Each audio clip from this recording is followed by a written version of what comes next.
Hi everyone, welcome back to my channel. আজকের ভিডিওটা দেখে তোমরা বুঝতেই পারছো যে ভিডিওটা একদম অন্যরকম হতে চলেছে। আসলে এই ভিডিওর মাধ্যমে আমি নর্থ বেঙ্গল রিসেন্ট একটা ট্রিপ করেছিলাম আমার ফ্যামিলির সাথে। তো সেই ঘুরতে যাওয়ার কিছু সুন্দর মুহূর্তের যে অভিজ্ঞতা আছে সেগুলোই তোমাদের সাথে শেয়ার করব। তো দেখতেই পাচ্ছ যথারীতি আমরা ট্রেনে উঠে পড়েছি। দার্জিলিং মেল নর্থ বেঙ্গল যাওয়ার একটা অন্যতম ভালো ট্রেন বলতে পারো, যেটাতে আমরা সবাই মোটামুটি কেউ না কেউ একবার হলেও ট্রাভেল করেছি। আর আমরা কোথায় কোথায় ঘুরলাম সেটা জানার জন্য কিন্তু ভিডিওটা শেষ অবধি তোমাদের সাথে থাকতে হবে। আমাদের গাড়ি আগে থেকেই বুক করা ছিল, তাই জন্য এনজিপি স্টেশনে নেমে আমাদের বেশিক্ষণ ওয়েট করতে হয়নি, কারণ যিনি ড্রাইভার দাদা ছিলেন উনি আমাদের জন্য আগের থেকেই ওখানে ওয়েট করছিলেন। তো তাড়াতাড়ি আমরা সব জিনিসপত্র যে লাগেজগুলো রয়েছে সেগুলো গাড়িতে রেখে আমরা বেরিয়ে পড়েছিলাম। আর এনজিপি স্টেশনে নামার সাথে সাথেই আমাদের সবার মনে একটাই জিনিস কাজ করে যে কতক্ষণে আমরা পাহাড় দেখব। আসলে এনজিপি পৌঁছে যাওয়া মানেই মনে হয় যেন পাহাড়ের দেশে আমরা চলে এসেছি।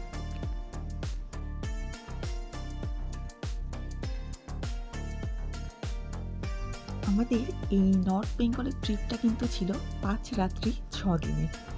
আর আমাদের প্রথম ডেস্টিনেশন ছিল শিটং, ভীষণ সুন্দর একটা ছোট্ট পাহাড়ি গ্রাম। আমরা এখন চলে এসেছি শিটংয়ে।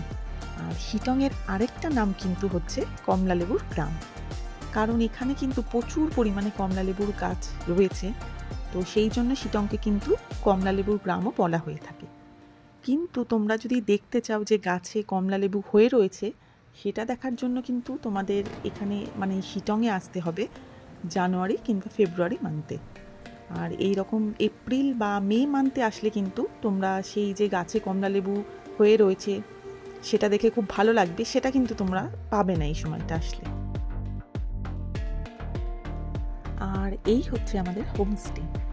শিটংয়ে এই হোমস্টেতেই আমরা 2 দিন স্টে করেছিলাম। আর প্রথম দিন কিন্তু আমরা এই হোমস্টেতে বসেই কাটিয়ে দিয়েছিলাম, মানে বাইরে কোথাও আর আমরা ঘুরতে বেরোইনি।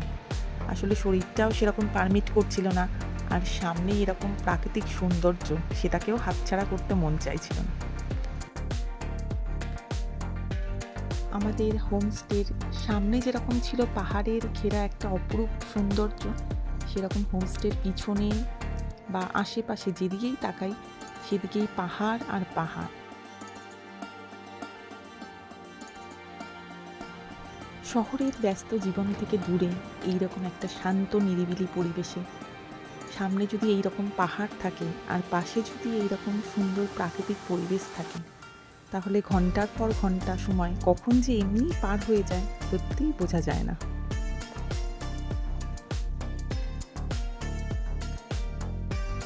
পরের দিন খুব সকাল সকাল উঠে রেডি হয়ে আমরা বেরিয়ে পড়েছিলাম। আমাদের যিনি ড্রাইভার দাদা ছিলেন উনিও সময় মতো চলে এসেছিলেন। তো কোথায় যাচ্ছি সেটা দেখার জন্য ভিডিওটায় আমাদের সাথে থাকতে হবে। আর পাহাড়ি জায়গা মানেই মাঝে মাঝেই এইরকম পাইন গাছ, আর সেটা দেখে আমরা কেউই লোক সামলাতে পারছিলাম না ভিডিও শ্যুট করার জন্য। তো এক এক করে প্রথমে আমি কিছুটা ভিডিও শ্যুট করলাম, তারপরে আমার হাজব্যান্ড সে বললো যে আমাকেও কিছুটা ভিডিও শ্যুট করে দাও। আসলে এইরকম প্রাকৃতিক পরিবেশে ফটো তোলা বা ভিডিও তোলার মতন লোভ আমরা কেউই সামলাতে পারি না।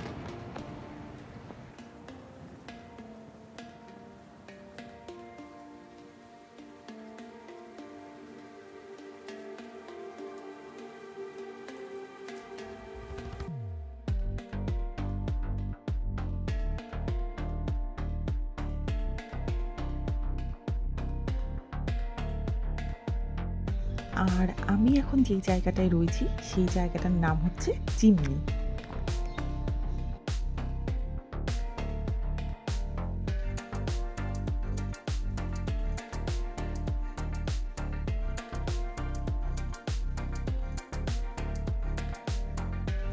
আর এত সুন্দর জায়গায় এত সুন্দর রাস্তায় হাজবেন্ডের হাত ধরে হাঁটতে হাঁটতে একটাই গান মনে আসছিল, এই পথ যদি না শেষ হয়। আর সাথে অবশ্যই চাই আমার মেয়েকে।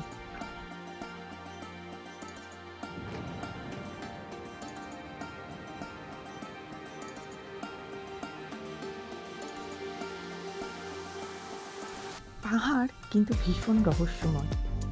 এই রোদ, এই মেঘ, আবার এই বৃষ্টি।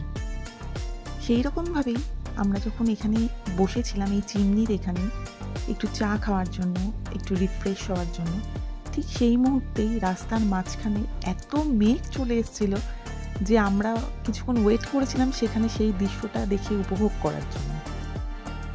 এরপর পাহাড় দেখতে দেখতে আমরা বেরিয়ে পড়েছিলাম কার্শিয়াংয়ের উদ্দেশ্যে।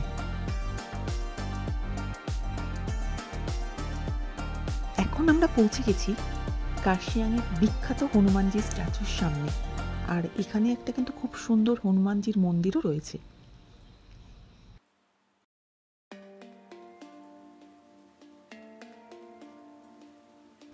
চা বাগানের মাঝখানে দাঁড়িয়ে সামনে এরকম পাহাড়ি দৃশ্য দেখতে দেখতে যখন মেঘ পাহাড়ের আঁকা বাঁকা রাস্তা দিয়ে তোমার হাত ছুঁয়ে স্পর্শ করবে, তখন নিমেষেই যেন পরিবেশটা আরও মায়াবী হয়ে ওঠে।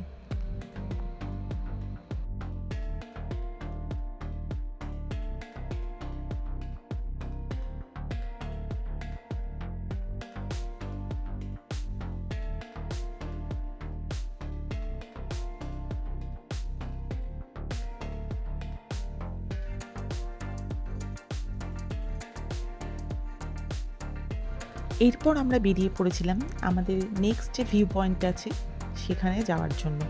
তো বুঝতেই পারছো আমরা পৌঁছে গেছি আমাদের নেক্সট ভিউ পয়েন্ট গিদ্দা পাহাড়। অন্যান্য সময় এখান থেকে খুব ভালো একটা ভিউ পাওয়া যায়, কিন্তু আমরা যখন পৌঁছেছিলাম তখন ওখানটা এতটাই মেঘে ভরে গেছিল যে পরিষ্কার করে কিছু দেখা যাচ্ছিল না। তো যতটা পেরেছি তোমাদের ততটাই দেখিয়েছি।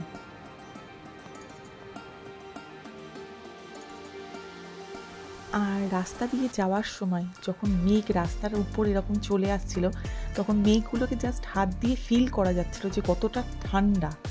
আর নিজেদের খুব লাকি মনে হচ্ছিল যে আমরা একটা সত্যি অন্যরকম দুনিয়াতেই হয়তো চলে এসেছি।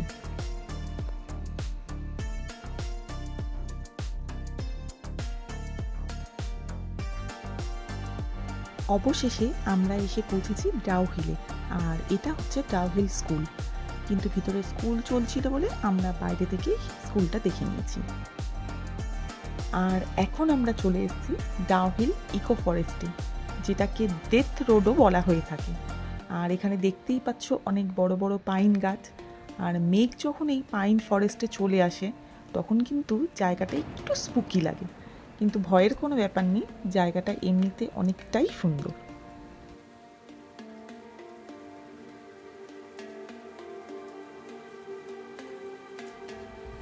প্রথম দিনের জার্নিটা আমরা এই ফ্যামিলি ফটো দিয়ে এন্ড করছি। আর পরবর্তী আমরা নতুন কোথায় কোথায় গেলাম আর কোন কোন জায়গায় এক্সপ্লোর করলাম সেটা জানার জন্য পরবর্তী পর্বে আমাদের সাথে থাকতে হবে। যদি এই ভিডিওটা ভালো লেগে থাকে তো চ্যানেলটাকে প্লিজ সাবস্ক্রাইব করে দিও আর একটা লাইক করে দিও। দেখা হচ্ছে নেক্সট পর্বে। তো ততক্ষণের জন্য বাই, সবাই ভালো থেকো।